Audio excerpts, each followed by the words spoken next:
I love weekly release. I love being excited about Tuesdays. I love being excited about Thursdays. How much bigger it feels having been drawn out. It makes it more of a moment that it would be when you watch the whole season in one sitting. It's funny to think about how only a few years ago that was the norm. The streamers are completely revolutionizing the way we consume content and how we sometimes critique it. The rise of streaming platforms gives me great concern for an industry I care deeply for. I fear for consumers. The medium changes and so well too the content we consume. The way in which we choose to consume content can make a tremendous difference in the quality of the experience and what we take away when the credits roll. The way I see it is like books. We had the digital revolution, but there's still bookstores that are around. And if you're like me, you'd rather hold the book than read it digitally. The same thing happened with the music industry. We still have those people who buy albums and the hipsters who buy vinyls. But streaming music has made it so much easier for people to listen to the music. The same thing has happened with TV and being able to catch up with shows on demand. People even order their groceries online so they don't have to go to the store. Things change, but I like to think that it's just the methods and the courses stay the same. Kevin Kelly's The Inevitable explains brilliantly how technology always has and always will affect and lead all aspects of society, and adaptation is necessary for survival. Marshall McLeod in 1964 put forth ideas applicable and useful for understanding our current relationship with the media we consume. The author rejects the concept that, throughout history, what has been communicated has been less important than the medium through which people communicate. Stating the quotes, "The medium is the message." He makes the point that new forms of media reorganize our consciousness, and the shift that we are seeing comes from the transition from the silver screen to the small screen and the smartphone. In his day, he was referring to the great shift in media from print to electronic media, particularly the television.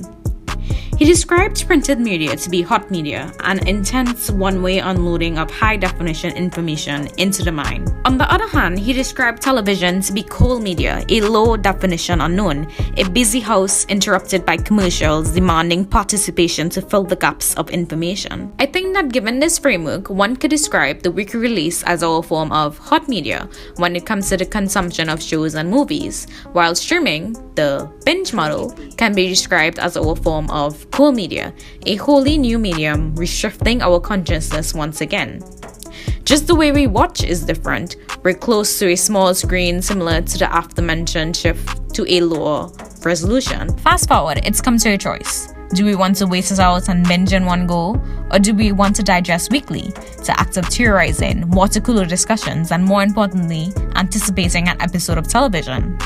And on a more practical note, it keeps the show relevant in an age where series live and die in the span of a week, quickly replaced in a cycle of endless streaming. You've probably guessed it, but I hate the binge model. But do you know what I hate more than the binge model? Streamers and studios limiting shows to that 8-episode structure, and it all comes back to streaming. I've been watching the new Percy Jackson show, and to say I'm a fan would be to say the least. I'm basically a Percy Jackson lawmaster, and I've been raving to anyone who will hear that the show is created by the showrunners of Black Seals. Our showrunners for the Percy Jackson series have worked on the most critically slept on show in the last decade.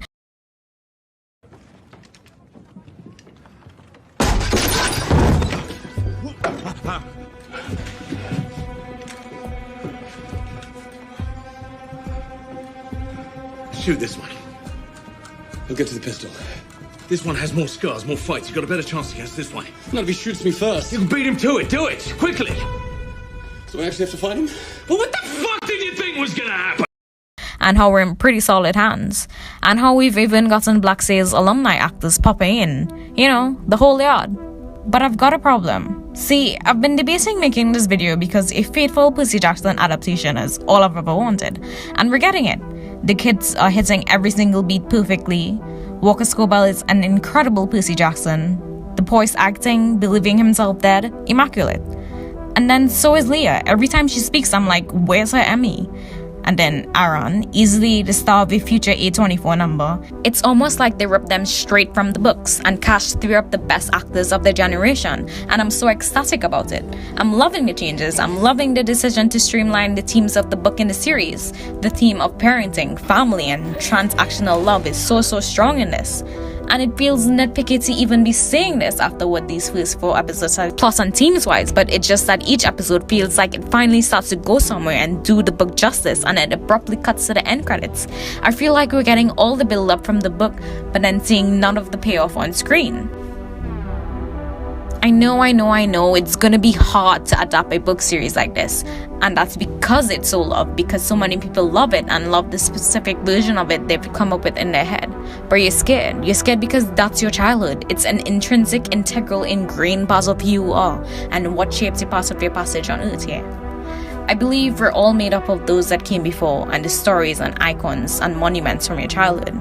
They're markers written in your DNA to the very core of your being, because you care and you understand it is incredibly hard to adapt a show that will satisfy everyone, and I can ignore all these little nothing details, but I gotta talk about Luke, man. I've been trying to ignore it, but my biggest gripe is, why didn't they have Luke train Percy in sword fighting? They spent plenty of time having Luke build a bond with him, get Percy to trust him, etc, etc. That's great, exactly what we need. But was it so hard to also put their first sword fight in there?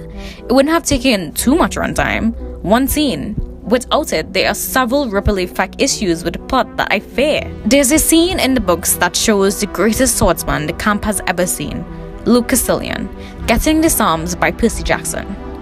As shown in episode 4, I know the show loves a good callback to the flashback shown earlier in the episode, but in the episode with Ares, that's the only place you can fit such a scene if there is one. Luke and Percy's relationship later as foes depend a lot on their parallel abilities with the sword.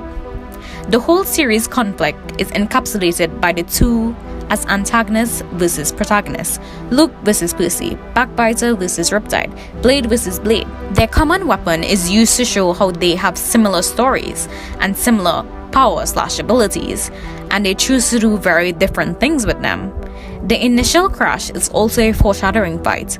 From Luke's fluke defeat, we glean that Percy will be the one who has the power to defeat him with their common ability, an ability Luke himself is training Percy in, showing Luke's influence upon Percy. Remember, Percy doesn't remain unwavering in his position throughout the Titan War. Luke leaves his mark upon Percy, and in the end that comes out as a good thing, with Percy's victory crest of the gods in the last Olympian being a way of honoring what Luke fought for.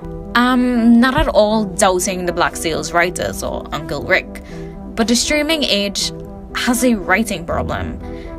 I trust them with my life, but writing this video is hard. It's hard to talk about something that profoundly affected you, profoundly inspired your passion for film and television, stories, and just storytelling in general. Rick Riordan and Percy Jackson was the reason I started studying film. He's the only living, breathing piece of media that I care so very deeply about in my soul. Percy's an old friend. He's the kid who taught you what friendship is, what common ground is. He's your pure, undistilled heart wanting to stand up for what's right. He's your safety net when things get tough. Percy Jackson is the god of war who waited for you in the sun and Charles beckoned off on the Andromeda. Percy Jackson is a girl dressing up in your friend's armor to save their life in the final battle. Percy Jackson is a small point in your back. Percy Jackson is learning that Luke is right for wanting change, but he just goes about it the wrong way. Percy Jackson is understanding Luke's and Ethan's sacrifice. Percy Jackson is the hero and the villain meeting each other in the middle and finding common ground, and turning down godship for everyone he's ever lost. For the girl, Percy Jackson is the villain's impact surviving long after he does. And you know, right then and there, that Percy Jackson is home. Listen, I'm not saying these things I've talked about, because I'm already seeing it in scenes with how much Percy is questioning the god's ways. It isn't supposed to work like that means a very different thing coming from Percy than Luke, while essentially the same sentiment. And I know Black Sails writers love to play with motifs like that. So I guess what this all comes down to is that the streaming age has a writer's problem. Disney, give Percy Jackson writers more runtime, more episodes. Hello, this is your next big thing. Invest in it and watch Black Sails.